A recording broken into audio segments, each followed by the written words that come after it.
The phone rang at 6:47 in the evening, and I almost let it go to voicemail. I was standing in my kitchen in Ontario, wiping down a countertop that didn't need wiping, when my daughter's name lit up the screen. I picked it up on the fourth ring, and before I even got a full hello out, she was already talking, already breathless with an excitement I hadn't heard directed at me in years. "Mom, you should see her. She's stunning. And the money, Mom. She doesn't even try to hide it. Not like you." I stood very still. The cloth in my hand stopped moving. "Not like me," I repeated, quiet, testing the words in my own mouth. "I don't mean it in a bad way," she said, in that tone people use when they mean it in exactly a bad way. "It's just, she's got style. She's got presence. You've always been so plain about everything, so quiet." Rosalind walks into a room and people notice her. I let her talk. I let her describe the dinner Rosalind had taken her to, the car, the way my ex-husband looked at his new wife like she'd invented sunlight. I stood in my kitchen in a country my daughter had never once visited, in a life she knew nothing about, and I said almost nothing at all. My name is Ardelia Vance, and I have spent most of my adult life being underestimated on purpose. My family never flaunted what we had. My grandparents built quietly, and quietly was how we stayed. I married a man who never once asked where my money went because I never let him see how much there was. I raised a daughter who grew up comfortable and never questioned why, because comfort like that doesn't ask questions when it's never had to. So when Keturah told me, with real pride in her voice, that Rosalind was wealthy, not like you, Mom, I didn't correct her. I didn't tell her what I had, what I'd inherited, what I still held in accounts she'd never seen the numbers of. I let her believe what she wanted to believe, because some lessons only land when a person walks all the way into them. If you're watching this and you've ever sat quiet on a phone call while someone you love said something that cut you clean open, tell me where you're watching from tonight. I want to know who's sitting with me through this one. Keturah kept going, describing how Rosalind had promised to take her shopping in Atlanta that weekend, how she'd said Keturah deserved a mother who showed up right. I held the phone a little tighter and said, "That's nice, baby." Because there was nothing else true I could say that wouldn't cost me more than I was willing to spend that night. "I gotta go, Mom. Love you," she said, already sounding halfway out the door. "Love you too," I said.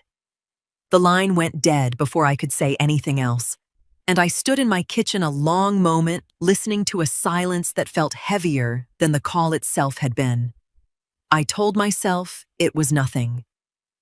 Children say cutting things, and don't always mean them. I told myself Rosalind was just a woman my ex-husband had married quickly, and none of it had anything left to do with me. I believed that for exactly 4 days. Then my phone rang again, and this time, before I even answered, I could hear her crying through the speaker before the call had fully connected. My daughter's voice cracked open with a fear I had never once heard from her in 22 years. The change didn't come with a slammed door or a shouting match. It came quietly, the way most endings do in the small places nobody thinks to watch. It started with his phone. Roosevelt had never been a private man, not in 15 years of marriage. He left his phone on the kitchen counter, face up, ringer on, and never once flinched if I picked it up to check the weather or find a number. Then one evening, without a word, he started carrying it into the bathroom with him, face down on the nightstand, a passcode where there hadn't been one before. I noticed. I always notice. But I told myself it was nothing. Men his age got private about small things sometimes, and I wasn't going to be the kind of wife who made a case out of a phone screen. Then came the schedule. Roosevelt had worked the same hours for a decade, home by 6 most evenings, predictable as a clock. That spring, he started staying late without saying why. Not always far past 6:30, 7 at most, but enough that I started setting his plate later and later, watching it go cold twice a week, then 3 times, then most nights. "Long day," he'd say, and that would be the whole conversation. I didn't just accept that. I tried, in my own way, to close the distance before I ever let myself believe it couldn't be closed. I planned a dinner out, just the two of us, someplace we hadn't been in years. And he came, and he was pleasant enough, but he spent half the meal checking the time like the evening owed him something. I suggested, gently, one night while we were getting ready for bed, that maybe we could talk to someone together, a counselor, just to understand what had shifted between us. He told me marriages didn't need strangers explaining them, that we'd figure it out ourselves, and I let it go because pushing harder felt like accusing him of something I couldn't yet name. The touching stopped next, and that was the part I couldn't explain away with schedules or phones. He didn't reach for my hand crossing a parking lot anymore. He didn't put his arm around me in church the way he used to, out of habit more than romance. Just a hand resting easy on my shoulder while the choir sang. That stopped too. Sometime around the same weeks as everything else, and he never said why. And I never asked, because some part of me was afraid of what the answer might cost me to hear. Months went by like that. Him distant in a way he never used to be. Me trying, quietly, in every way I knew how. The dinner, the counseling I'd suggested, and he'd waved off. Small gestures of affection he no longer met halfway. We still ate dinner most nights at the same table, still slept in the same bed, still moved through the same house, but something between us had gone hollow, and I was the only one who seemed to notice the sound it made. I brought it up once more, plainly, on a Tuesday, while he was reading something on his phone at the table. "You've been somewhere else lately," I said. "Even when you're sitting right here. I've tried everything I know how to try to bring you back." He looked up at me for a moment, and something crossed his face I couldn't name. Not guilt, exactly, but close to it. Close enough that my stomach dropped before he even opened his mouth. "I don't know what you mean," he said, and went back to his phone. That was the whole conversation. That was all 15 years of marriage, and every quiet effort I'd made that spring got on a Tuesday evening. I sat there after he left the table, staring at the empty chair, and made a decision I didn't say out loud. I had tried every ordinary way a wife knows how to try. Now I was going to find out what had taken my husband somewhere I couldn't follow, whatever it cost me to learn it. I called Rosalind on a Thursday, because Thursday was the day she usually had time, and because I needed one more day to talk myself out of it before I lost my nerve completely. We'd been close for almost 6 years by then. She'd come into my life through a mutual acquaintance, and something about her had felt easy from the start. She laughed at my jokes, asked about my week, never made me feel like less for staying quiet about my own business. She'd sat with me through my mother's funeral without needing to fill the silence with anything. She'd kept every private thing I'd ever told her exactly as private as I'd asked. I trusted her the way you trust someone who has already been tested, quietly, a dozen small times before, and never once failed.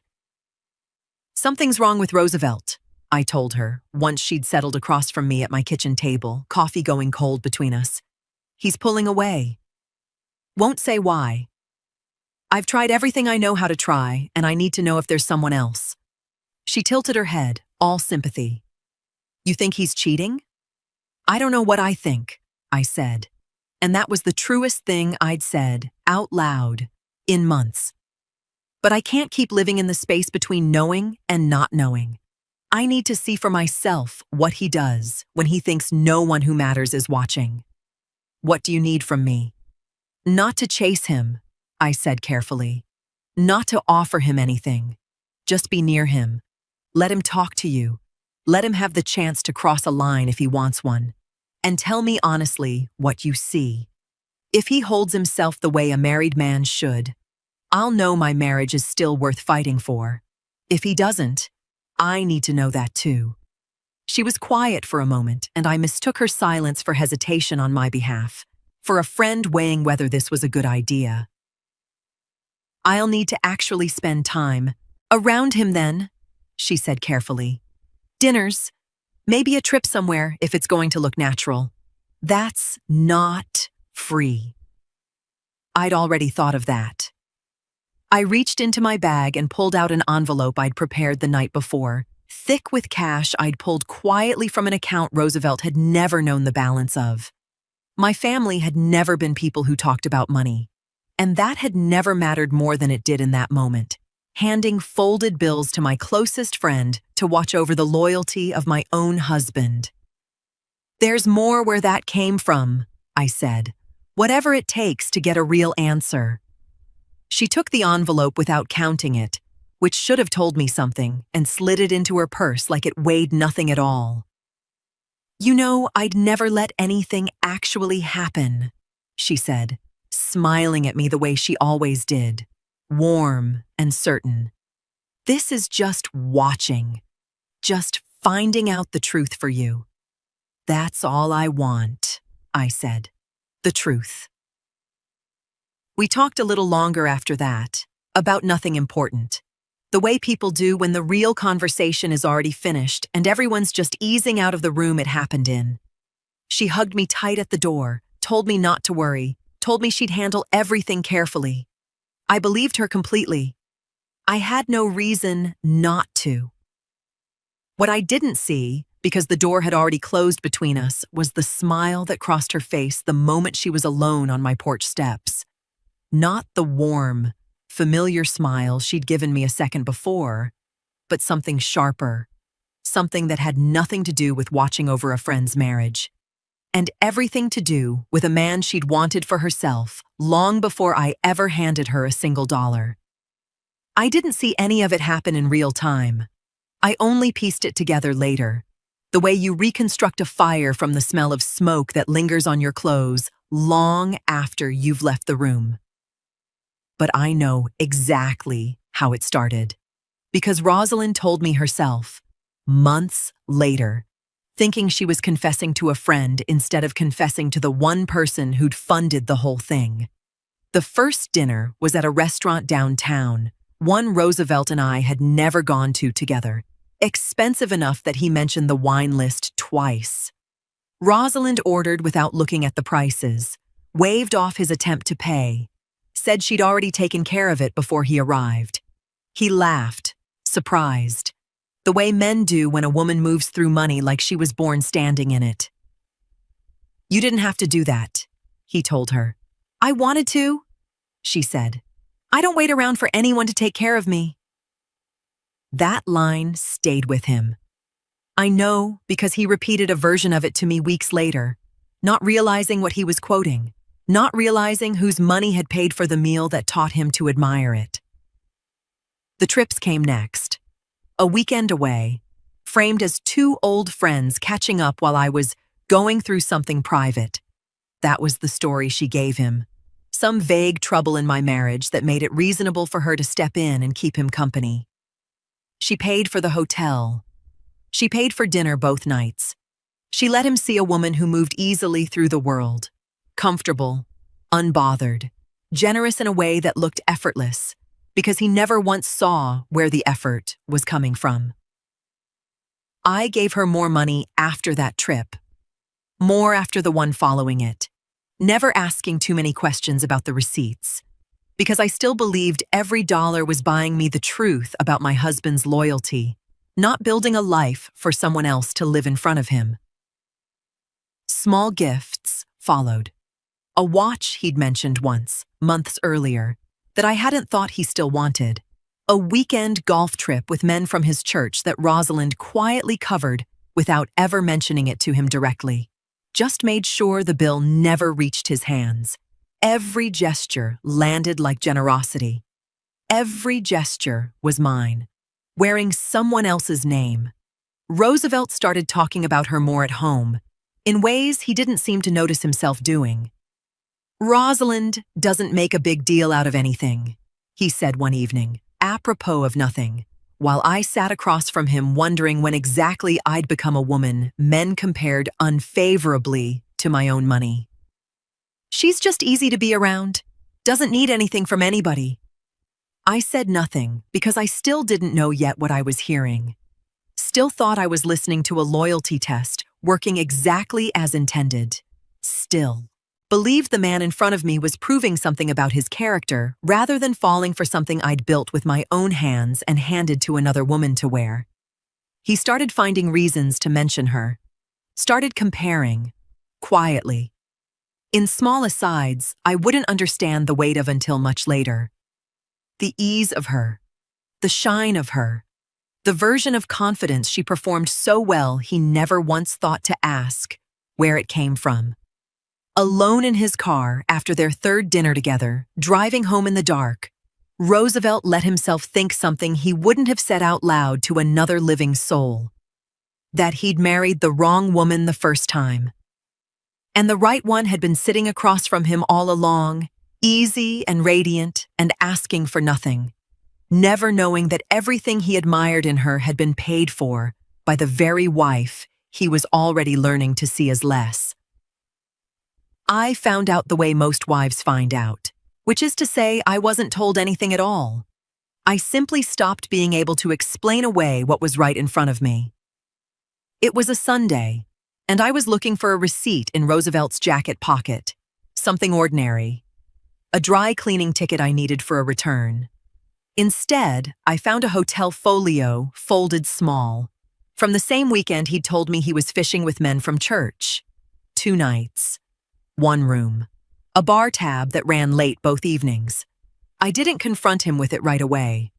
I sat with it for 2 days, turning it over, telling myself there could be an explanation. The way I'd told myself for months that a locked phone meant nothing, that late nights meant nothing, that a woman paying for dinners meant nothing at all. On the 3rd day, I asked him plainly, "Were you with someone in that hotel?" He didn't lie, which somehow hurt worse than a lie would have. He just looked at me, tired. Like the question itself was an inconvenience he'd been waiting to get past. "It's not what you think," he said, which is what men say right before confirming it's exactly what you think. "Then tell me what it is." "Rosalind and I have gotten close," he said. "It happened slow. I didn't go looking for it." I felt something cold move through my chest, and underneath the cold, a question I hadn't let myself ask yet. How does a woman with no husband afford hotels and dinners and a watch I know for a fact you mentioned wanting once, months ago? "She told me about it once," he said. "Some consulting work she does on the side for a few small businesses downtown. Cash clients, people who don't want a paper trail for tax reasons. She said it embarrassed her to talk about, so I stopped asking." He blinked, and for the first time, something like doubt crossed his face. Not guilt about me, but a flicker of confusion about her, quickly smoothed over. "She does well for herself." I never pushed her to explain more than that. I almost told him then. I almost said the words that would have unraveled the entire lie in 1 sentence. That I was the one who'd handed her the cash that bought every dinner, every room, every gift he'd mistaken for her own success. But something in me held it back. Some instinct that said the truth was worth more kept quiet than spent in anger on a man who'd already made his choice. "Do you love her?" I asked instead. "I don't know what I feel anymore," he said, which was its own kind of answer. I called Rosalind that same evening. She answered on the 2nd ring, her voice careful, already knowing why I was calling before I said a word. "I know," I said. "I know about the hotel." There was a pause, long enough to tell me everything. "Ardelia, It's complicated. Don't, I said. Don't explain it to me like I'm confused about what happened. She didn't argue. She didn't apologize either. She let the silence sit there, let the blame settle wherever it was going to land without her having to reach for it. And something about that silence told me more clearly than any confession could have, that this had never been an accident she'd stumbled into, and I had been the one holding the door open the whole time. I hung up without another word. By Wednesday of that same week, I had filed for divorce. I told no one why. Not my daughter, not my sister, not a single soul who might have carried the truth further than I was ready for it to travel. I let the world believe whatever story it wanted to believe about a marriage quietly ending. And I kept the real one. The envelope. The cash. The friend who'd smiled at my door. Folded shut inside myself, exactly where I intended to keep it until the day it would matter most. The divorce moved faster than I expected, mostly because I didn't fight for anything Roosevelt could see. I let him keep the house we'd shared, the furniture, the version of our marriage he could explain to people at church without much detail. What I moved quietly, the way my family had always moved everything that mattered, through a lawyer 3 states away, into accounts that had never carried my married name to begin with. I chose Ontario because no one I knew had ever mentioned it, not once, in all the years I'd known them. No shared friends, no family ties, no reason for anyone from Georgia to ever think to look for me there. I found a small house outside a quiet town, modest from the street, exactly the kind of place my grandparents would have approved of. Comfortable, private, giving away nothing about what sat behind the walls of it. Keturah stayed behind. She was 21 by then, finishing school, already more attached to her father's orbit than mine. And when I told her I was relocating, she didn't ask to come. "Canada, Mom? Really?" she said, like I'd announced I was moving to the moon. "I've got my whole life here. School, Daddy, everybody." I didn't argue with her. I'd learned by then that some doors close on their own timing, and trying to hold one open just bruises your fingers in the frame. I told her I'd call every week, and I meant it. And for a while, I did. The first months alone were the hardest I'd known in a long time. I missed the sound of a house with 2 people breathing in it. I missed being someone's wife, even a wife who'd been lied to. Because grief doesn't check your paperwork before it moves in. I spent evenings on my porch watching a sky that looked nothing like Georgia's, learning the particular ache of starting completely over at 51 years old, in a country where nobody knew my name well enough to whisper it. But grief made room for something else. Slowly, the way it always does if you let it. I started paying closer attention to my accounts, to my choices, to the exact shape of the life I wanted to build now that no one was watching me build it. I stopped explaining myself to anyone. I stopped softening my own decisions to make them easier for other people to swallow. For the first time since I'd married young, the money I'd always kept quiet became something I managed with my whole attention instead of something I simply carried. I still called Keturah every week. And every week, her conversations circled a little more toward her father's house, a new development I heard about secondhand from her, and later, in more detail, from a cousin of mine who still lived close enough to Roosevelt's world to hear things. That was how I learned, on an ordinary Tuesday afternoon, 4 months after my divorce had been finalized, that Roosevelt was already engaged. My cousin said it carefully, the way people deliver news they suspect will land like a blow. "I heard he proposed to that Rosalind. Ring and everything. They're saying it might happen before the year's out." I sat with the phone against my ear a long moment, in my quiet kitchen in a country he'd never once visit, doing math I didn't want to do, counting the months since our divorce, counting them again, coming up with a number too small to explain away as anything but exactly what it was. 4 months. a ring already on her hand.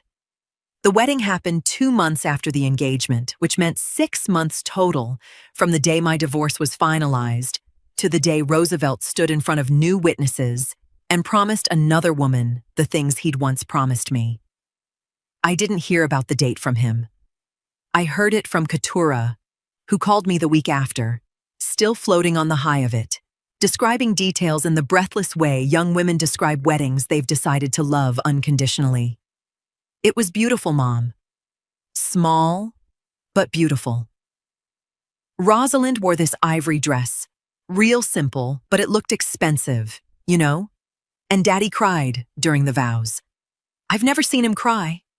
I sat with the phone against my ear, in my kitchen in Ontario, picturing a version of my ex-husband I hadn't seen in 15 years of marriage, a man moved to tears in front of people, unguarded, generous with an emotion he'd rationed carefully with me. That's nice. Baby, I said, because it was the only true thing available to me that wouldn't cost anything to say. She wants me to call her something other than Rosalind, Keturah went on. Not Mom, obviously, but something. She said she wants to build something real with me. What did you decide? I don't know yet, but she's been so good to me, Mom. She took me shopping last week, just the two of us, and she paid for everything without even blinking. She said she wants me to have nice things. I thought of an envelope of cash, folded thick, handed across my own kitchen table 2 years earlier. I thought of dinners and hotel weekends, and a watch Roosevelt had mentioned wanting once. I said nothing about any of it, because the truth was still mine to keep, folded shut exactly where I'd decided to leave it. She sounds generous, I said instead, and let the words sit there, heavier to me than Keturah could possibly understand. Public word of the wedding traveled the way these things do in a community that had known Roosevelt and me for 20 years. Carefully, delicately, in conversations that skirted around asking me directly how I felt about it. People framed it as a whirlwind romance, two people who'd found unexpected love at the right moment in their lives, and I let that story stand because correcting it would have required explaining things I wasn't ready to explain to anyone. I kept living my quiet life in Ontario, tending the small business I'd started, managing money that had never once needed a man's name attached to make it work. I called Keturah every week, same as always. And every week, more of the conversation belonged to Rosalind. A trip they'd taken, a dinner Rosalind had planned, a piece of advice Rosalind had given her about a boy she was seeing.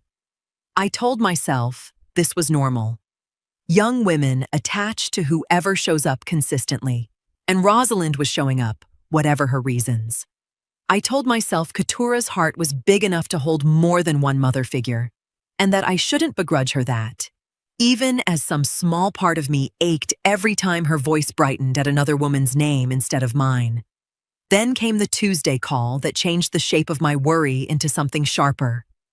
Keturah, mid-sentence about a dinner Rosalind had cooked, paused and said it plainly, without any weight in her voice at all, like she was mentioning the weather. She's like the mother I always needed, you know. I started calling her that, actually, just between us. I sat very still in my kitchen, the phone warm against my ear, absorbing a sentence that landed harder than anything Roosevelt himself had ever said to me. I didn't know about the job until it was already 3 weeks old, which tells you something about how far my daughter had drifted by then, and how naturally Rosalind had learned to fill space that used to belong to me. Roosevelt ran a small distribution business he'd built up over years. Nothing enormous, but steady, with a handful of employees and accounts that moved real money through them monthly. Keturah had finished school by then and was drifting the way young graduates do, unsure what came next. And it was Rosalind, according to what Keturah told me later, who suggested it first. Rosalind thought it'd be good for me, Keturah said when she finally mentioned it, almost in passing, like it wasn't news at all. Bookkeeping, nothing major.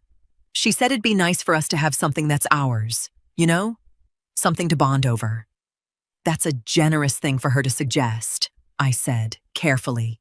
The way I said most things about Rosalind by then. She really fought for it, actually. Daddy wasn't sure at first, said I didn't have experience, but she told him everybody starts somewhere, and family should get the first chance before strangers do. I sat with that a moment, turning it over. It sounded reasonable enough on its surface. A stepmother advocating for a stepdaughter. A father coming around to giving his own child a chance. I had no evidence yet to call it anything else. Only a low, persistent unease I couldn't yet justify to myself. The kind of feeling I'd learned the hard way not to dismiss. Keturah settled into the role slowly and with real pride. The first months were small things, filing invoices, entering receipts, reconciling petty cash under an office manager's supervision. She talked about it every week after that, each conversation a little further along than the last. Learning the software properly took most of a season. Being trusted to reconcile a full account on her own took longer still. It was nearly 8 months in before Roosevelt, satisfied with how carefully she'd handled everything so far, agreed to add her to the signing list for one of the smaller operating accounts, a level of access she wore like a badge of belonging. They gave me signing authority on one of the accounts, she told me one Sunday, delight plain in her voice. Just a small one, but still. Rosalind said, "It shows they trust me." Said, "I've earned a real place in this family." I told her that was wonderful, and some part of me meant it, glad to hear pride in her voice about something that wasn't Rosalind's beauty or Rosalind's money. But another part of me, the part that had learned to watch quietly since Canada, filed the detail away without knowing yet what to do with it. What Keturah didn't see, and what I only pieced together much later from things Roosevelt let slip during a season when his certainty about his own marriage had finally started to crack, was how closely Rosalind studied that access once it existed. She asked Keturah easy questions, framed as simple curiosity from a woman trying to understand the family business better, how the login worked, what got flagged automatically, whether entries could be corrected after the fact if a mistake slipped through. "Everybody makes mistakes with numbers sometimes," she told Keturah, warm and reassuring. "I just want to understand how forgiving the system is, in case you ever need help fixing something." Keturah, flattered by the attention, walked her through it in detail, proud to have something to teach the woman she admired most. That evening, alone with Roosevelt, Rosalind raised the subject again.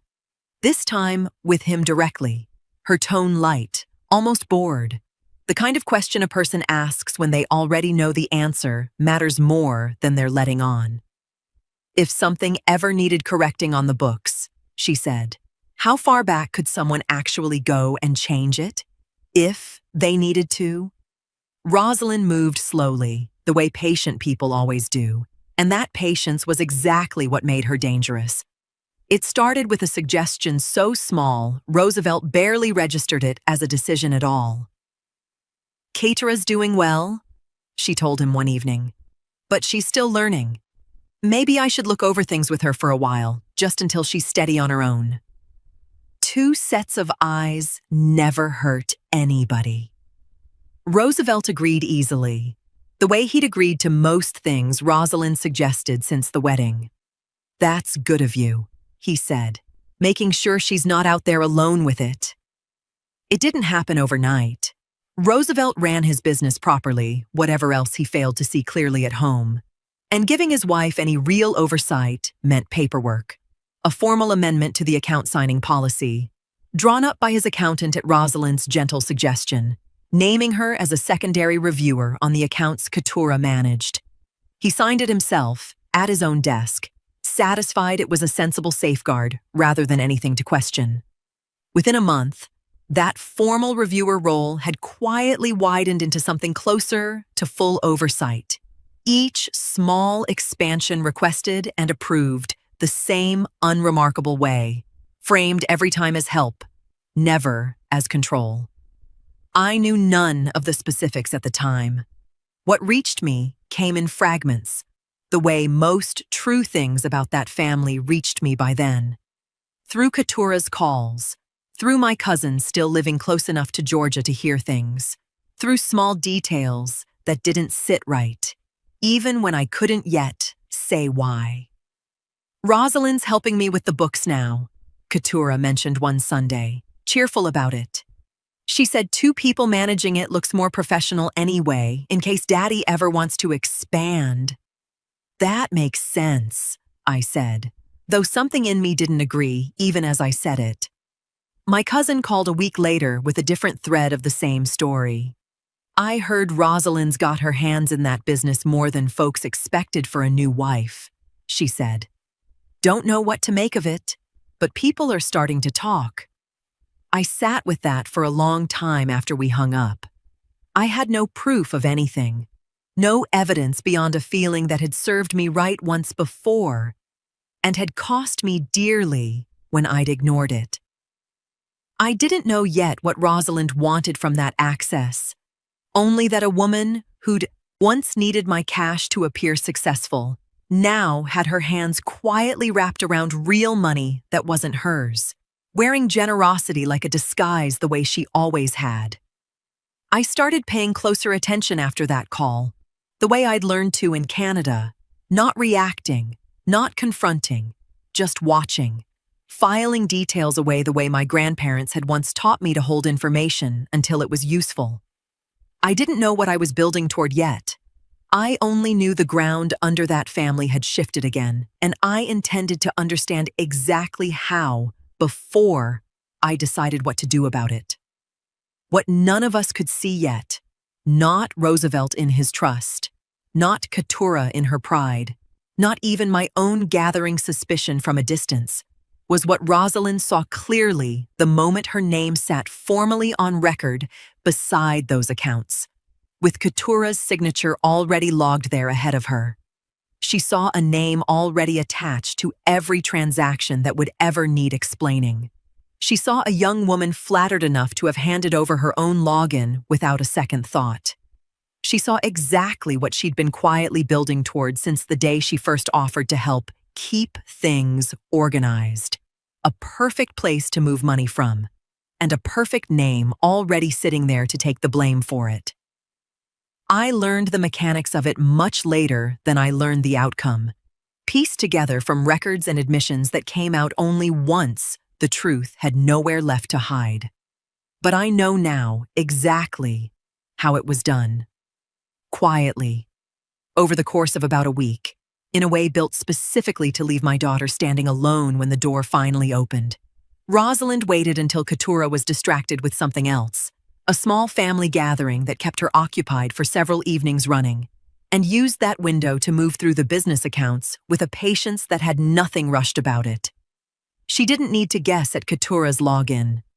She already had it, handed over months earlier by a young woman proud to be trusted, shared freely back when the two of them had reconciled entries together as part of Rosalind's own oversight duties, a habit the office had never bothered to correct, since everyone assumed family could be trusted with a shared password, the same way they trusted each other with anything else. She moved the funds in small increments, transfers that looked almost ordinary if no one went looking closely, routed through accounts that led nowhere back to her own name. She didn't need to touch a single timestamp or record to make it look like Keturah's doing. The system itself did that for her. Every transfer made under a shared login recorded automatically under Keturah's name, because Keturah's name was the only one formally listed as the account's authorized signer. Rosalind's own reviewer access left barely a trace by comparison, a design flaw in a small family business that had never expected to need better safeguards than trust. She was careful about the pattern of it too.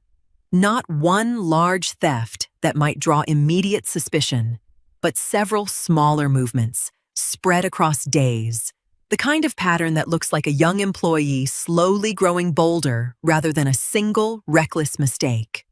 She knew, the way patient people always know, that a slow bleed reads as guilt far more convincingly than a single wound ever could.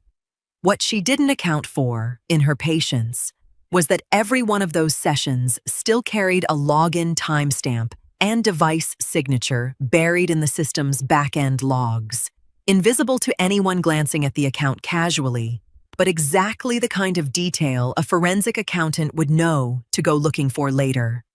Keturah noticed nothing.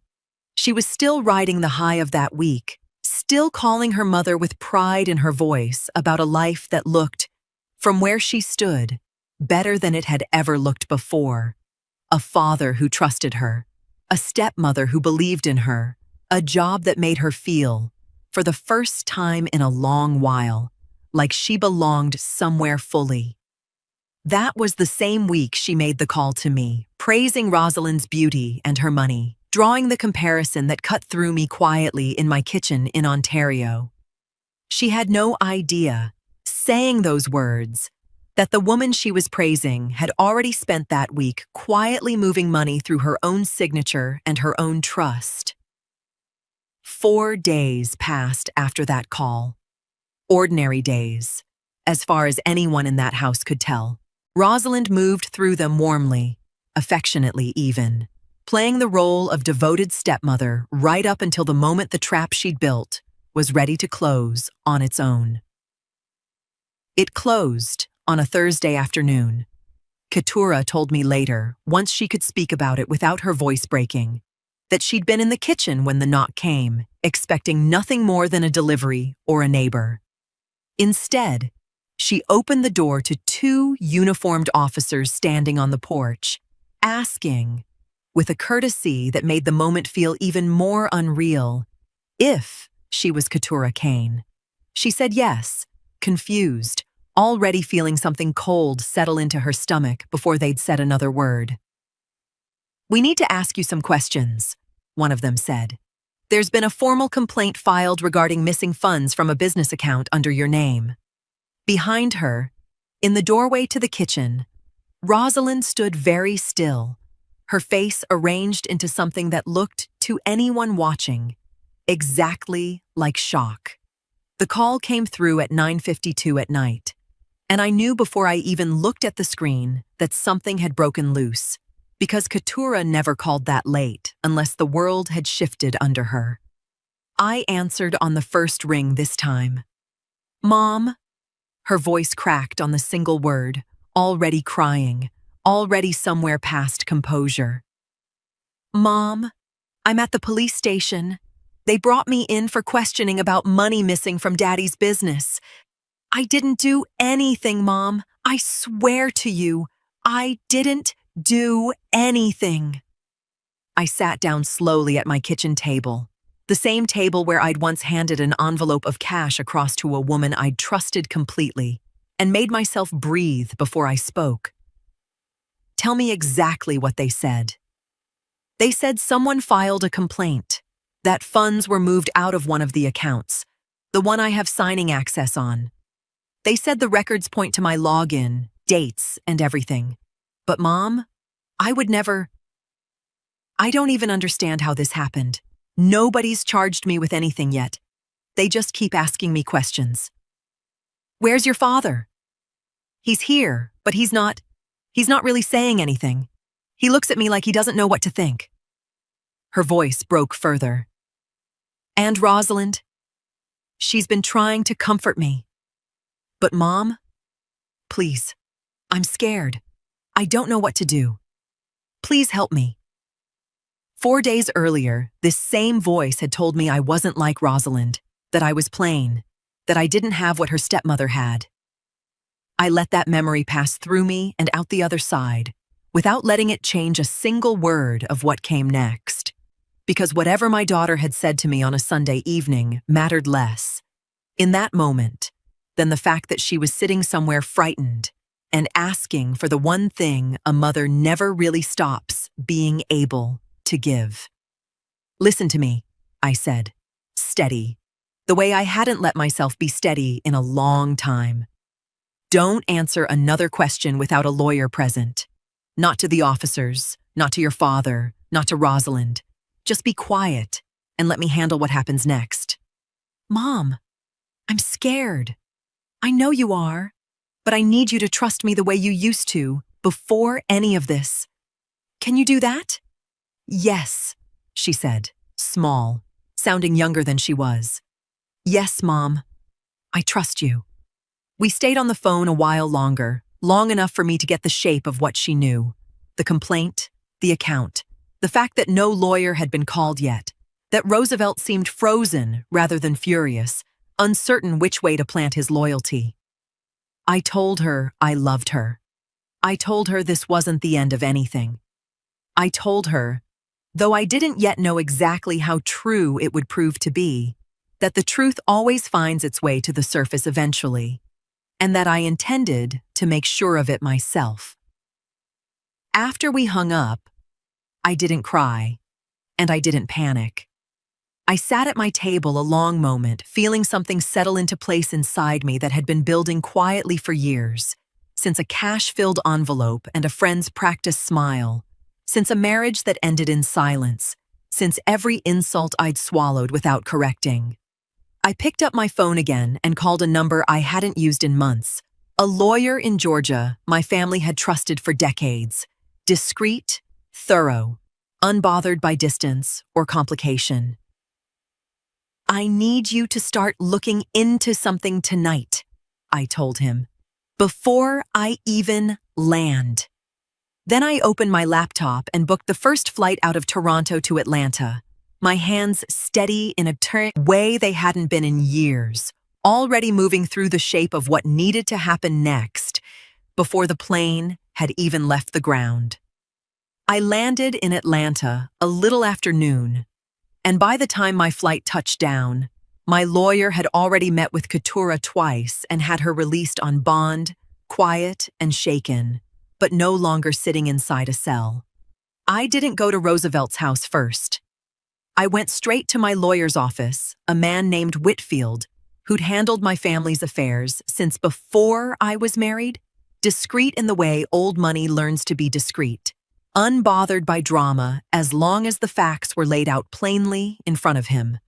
I want everything, I told him, sitting across from his desk like I'd never once softened a decision for anyone else's comfort. Every transaction on that account, every login timestamp, every date those funds moved, cross-referenced against where my daughter actually was on those days. That'll take a forensic accountant, and it'll take time, he said. This isn't the kind of thing that clears up overnight. We're likely looking at a week, maybe longer, once we're pulling bank records and device logs.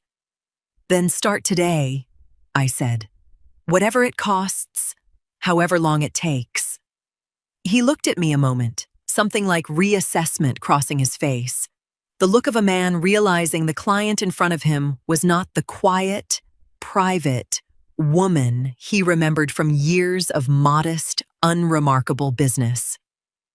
I'll have someone by tomorrow morning. I saw Keturah that evening at the small rental house I'd arranged rather than staying under Roosevelt's roof. She looked thinner than I remembered, hollowed out by 4 days of fear. And when she opened the door and saw me standing there, she didn't say a word. She just came apart into my arms the way she hadn't since she was a little girl. I didn't do it, Mom, she said into my shoulder. I don't understand how the records show what they show. I know you didn't, I said, and meant it completely, because I had already begun to understand exactly who had. Roosevelt called twice that first evening. I let both calls go to voicemail. When he tried a third time, I answered, brief and even. Ardelia, I heard you're back in Georgia. I am. We should talk. About Keturah. About everything. We will, I said, once I know what actually happened to that money. There was a pause on his end, uneasy. The pause of a man who wanted to defend his household without knowing exactly what he'd be defending. Rosalind's taking this very hard too, you know. She feels terrible about all of it. I'm sure she does, I said, and didn't explain what I meant by that, because the truth still wasn't mine to spend yet. He didn't push further. He never did, not with me, not since the divorce, always circling the edges of a real conversation, never quite stepping into the middle of one. We hung up without resolving anything, and I let it sit that way, because Roosevelt's comfort had stopped being my responsibility the day he'd chosen someone else's over mine. The forensic accountant Whitfield hired started the next morning, working through records Roosevelt's own business had been legally required to hand over once formal representation was involved. The first few days brought nothing but raw data, spreadsheets of transfers, login records, device histories, all of it needing to be cross-referenced by hand against Katura's actual whereabouts that week. I waited through those days the way I'd learned to wait for most things by then, quietly, without pushing for answers faster than the truth could actually produce them. It was nearly a week later that Whitfield called me into his office, his expression different than it had been all the mornings before. "There's something off here," he said slowly, turning his laptop toward me. "The transfers happened across several different days and times. But look at these log-in timestamps against your daughter's actual location that week. She was clocked in at a family gathering 2 counties away during at least 3 of these sessions, according to phone records we pulled with her consent." I leaned forward, reading the dates myself, feeling something cold and certain settle into my chest. "She couldn't have made these transfers," Whitfield said. "Not from where she was standing. Someone else was inside that account, using her login, while she was somewhere else entirely." Whitfield's investigator found the first thread within 3 days, and once he pulled it, the rest came apart the way a sweater does when you catch the one loose seam holding the whole thing together. Rosalind had been married once before, briefly, years before she ever met Roosevelt, a fact she'd mentioned to almost no one, framed vaguely as a young mistake she didn't like discussing. The investigator traced the man's name through public records in Alabama, a widower with a modest construction business, and found a story that read like a rough draft of what had just happened to my own family. A young woman close to his circle, generous with money no one could quite trace, a fast courtship, and then, within 2 years, a dispute over missing funds from his company that ended with the widower quietly settling and Rosalind disappearing from that town entirely. No charges ever filed, because he hadn't wanted the exposure of a public case. "He wouldn't go on record," Whitfield told me, sliding a folder across his desk. "But his old bookkeeper would. Said he'd flagged discrepancies back then too, similar in nature. Money moved and blamed on some other employee, and got quietly let go for asking too many questions about it." "Is that enough?" I asked. "Enough to clear Katura?" "It's not proof of anything happening here," Whitfield said carefully. "A pattern from years ago doesn't convict anybody of what's happening now. What it does is tell us exactly where to point the forensic work we're already doing, whose access to look at hardest, whose story to press on. It's a map, Ardelia, not a verdict." I understood that. And still, reading through the notes twice, I felt something settle in my chest that was almost peaceful. Not certainty yet, but the first real direction a suspicion I'd carried alone for weeks had finally been given. Back in Roosevelt's world, Rosalind had begun to feel the walls closing in, even without knowing exactly what Whitfield's office had uncovered. She grew more insistent with Roosevelt about legal matters, pushing him gently but persistently toward updating his will, framing it around Katura's arrest. "With everything happening," she told him one evening, "with these charges hanging over her, we should think about protecting what we've built together. I'm not saying cut her out forever, just until things are clearer." Roosevelt hesitated on that more than he let her see. Small things had started nagging at him for months by then, things he'd pushed down out of loyalty to the choice he'd made. The way Rosalind's account of her own past shifted slightly depending on who was listening. The way she'd flinched once, barely, when an old acquaintance mentioned Alabama in passing at a dinner. He'd told himself it was nothing. He told himself that again now, even as he sat with the will papers Rosalind had brought home, unsigned, on the table between them.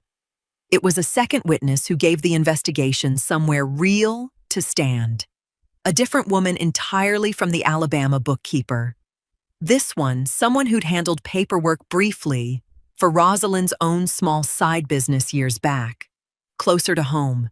She came forward once the investigator reached her, describing a pattern from her own experience that lined up closely with what Whitfield's team was already finding in the current case.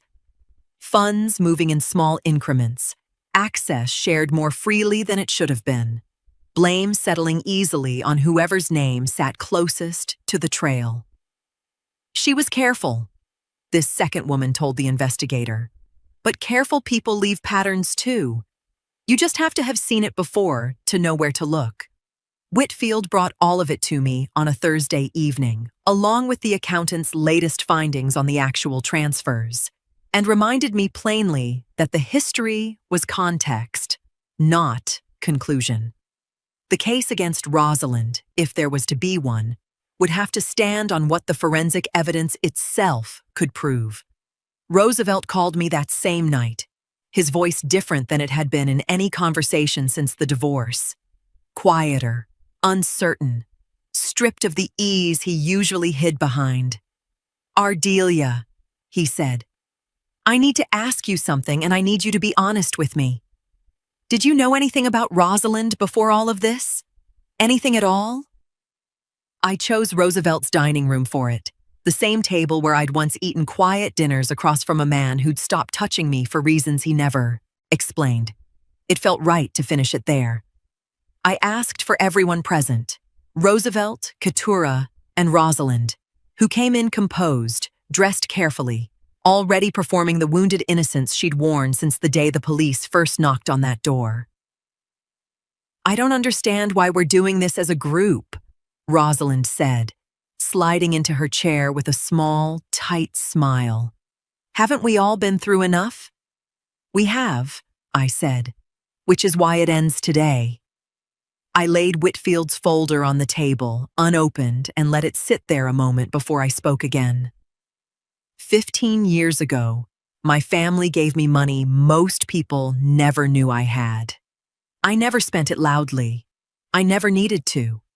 When Roosevelt started pulling away from me, I made a mistake I've lived with every day since. "I paid you," I said, looking at Rosalind, "to get close to him, to test him. I gave you cash, more than once, and you used every dollar to build a version of yourself he fell in love with, never knowing it was mine." Roosevelt's head came up sharply. What is she talking about? "The dinners, the trips, that watch you liked so much," I said, still watching Rosalind's face. "None of it was hers. All of it was mine." "That's not true," Rosalind said quickly, her voice even. "I don't know what she thinks she's proving with old money and old dinners. None of that has anything to do with Keturah's case." "Then explain this," I said, and opened the folder to the first page. Logan sessions on the account, 3 of them, time-stamped during hours. My daughter was 2 counties away at a family gathering. Her phone records confirm it. "People make mistakes with timestamps," Rosalind said. "Systems glitch." I turned to the next page.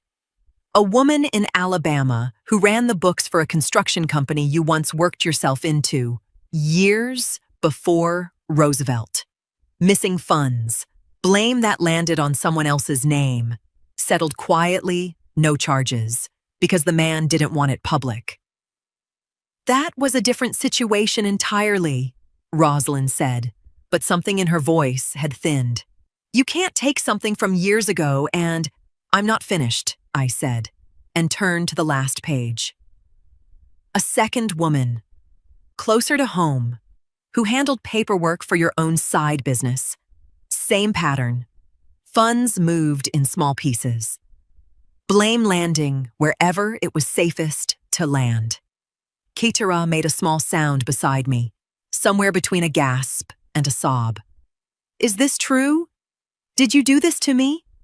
Rosalind's mouth opened, some denial half forming and then closed. No smooth answer arriving this time. "I trusted you," Keturah said, and something in her voice broke apart completely. "I called you the mother I always needed. I told my own mom you were better than her." Roosevelt sat very still, staring at Rosalind like he was seeing her for the first time in the room's harsh, ordinary light. "The Alabama thing. That's why you flinched at dinner that night. I told myself it was nothing." His voice dropped, quieter, almost to himself. "I told myself a lot of things were nothing." "Roosevelt, it isn't what it looks like," Rosalind started. "Don't," he said. And it was the first time I'd heard him use that word on her the way he'd once used it, without meaning it, on me. I let the silence sit a long moment before I spoke again, steady, in a voice that no longer needed to convince anyone of anything. "You built a case against my daughter using her own trust as the weapon," I said.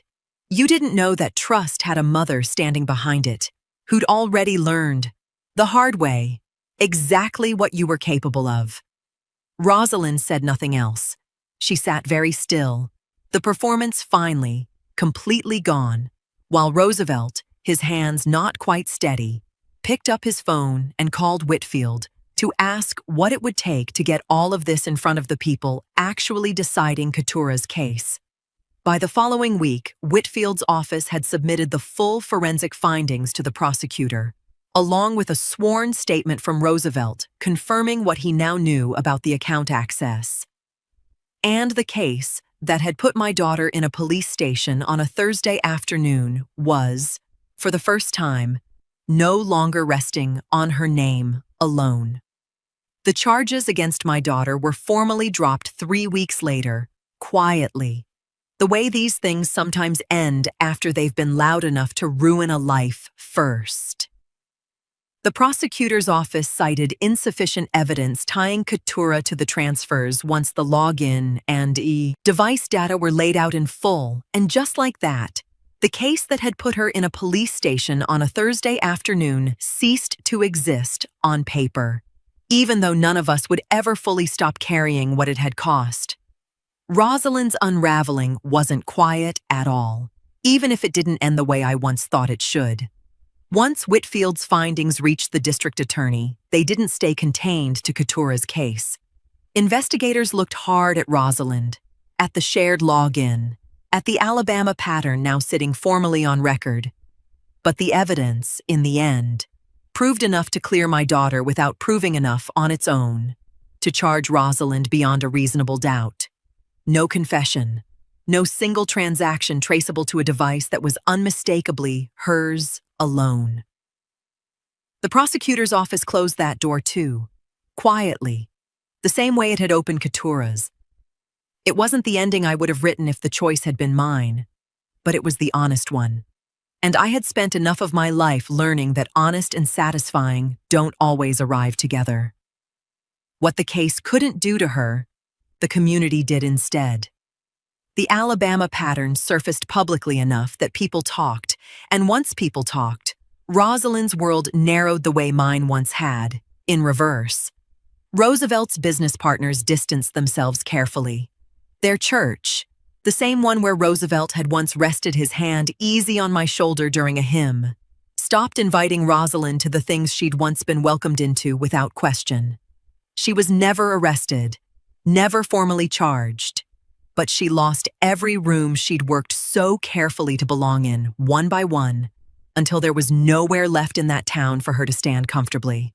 Roosevelt called me once more, weeks after everything settled, his voice carrying a weight I'd never heard from him in all our years married.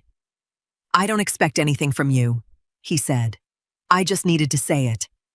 I saw what I wanted to see with her, and I stopped seeing you a long time before I ever should have." "I know," I said, and found, to my own surprise, that I didn't need him to say anything more than that. Some doors close all the way, and you don't have to slam them to know they're shut. Keturah came to see me in Ontario that spring, her first time visiting since I'd left Georgia years earlier. We sat on my porch the evening she arrived, the sky doing that pale gold thing it does in early summer, and she was quiet for a long time before she spoke. "I said you weren't like her," she said finally, "that you were plain. I meant it as an insult, Mom, and the whole time you were the one holding everything together. You always had been." "You didn't know that," I said. "I made sure of it." "That doesn't make it okay. I was cruel to you for something that was never even true, and even after, you still got on a plane for me." "You're my daughter," I said. "That was never going to change, whatever you said to me on a Sunday phone call." She reached over and took my hand, and we sat there without saying much else, because some repair doesn't happen in one conversation on a porch. It happens slowly, the way trust always rebuilds. In the calls that came steadier after that, the visits that kept happening, the quiet work of two people choosing each other again after everything that had tried to pull them apart, I never once raised my voice through any of it.